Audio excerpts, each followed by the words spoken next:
Beading is the one way that I get to calm down, and it helps me relax, and it's I consider it my me time.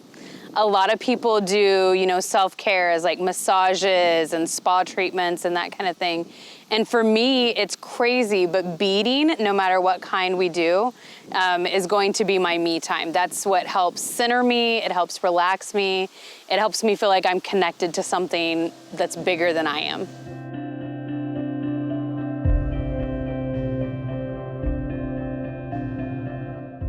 I did a ton of looming when I was younger, but I've moved over to the applique because I feel like I can express more, and I think it kind of feels more connected to our culture a little bit more because you can do the big floral designs and the work with that. And so I really enjoy doing that one a lot more. I was actually closer to like 12 to 14 before I got to really try any kind of birch bark crafting. And so we did a little bit of bowls, very, very basic stuff. So you actually don't even get to start with birch bark. You actually start with paper because it is kind of a difficult process to do. But then once I actually got the hang of it and I got past that, I'm not good enough to be able to do this because I didn't learn early enough. It was so much fun. It was so fulfilling because you truly get to feel that you're connected to something that's been done for the last millennia. This is the original way that we did things. That's how we had spoons. That's how we had bowls. That's how we collected everything. That's what our bags were made of, our houses were made of. And so just getting to make little bits and pieces of that really do give you that connection of the last 20 generations, and you feel like it's something that you lost due to the Indian Removal Act, and then just getting to pull all those connections back to you is so fulfilling.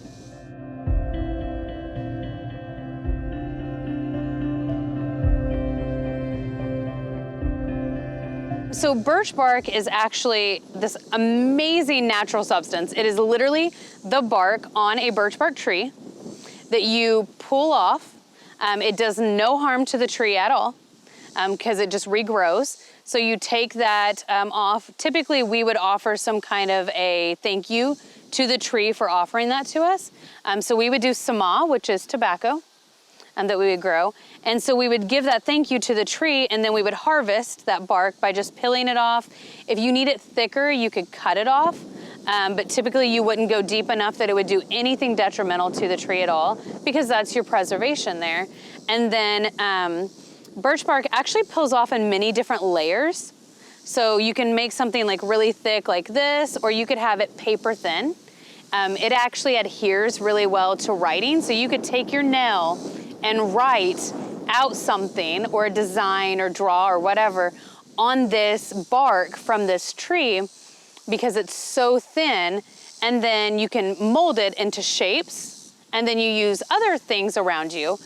Typically we use like sweetgrass a lot because it's another one of our sacred medicines, and you can take that to hold it into its shape.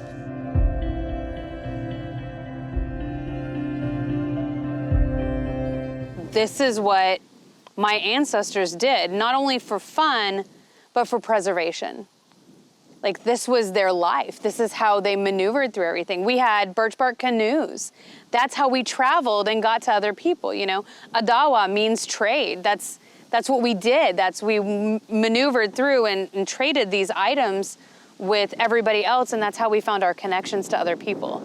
So being able to see that stuff for the first time in person, it's very humbling, but then it also gives you it fulfills your soul to a point where you never knew that it could.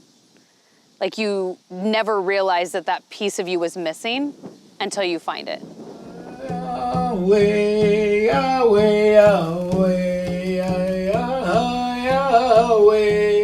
Yahweh, Yahweh, Menong Guamanda Matse. Way, Nongwa Manda Kishika.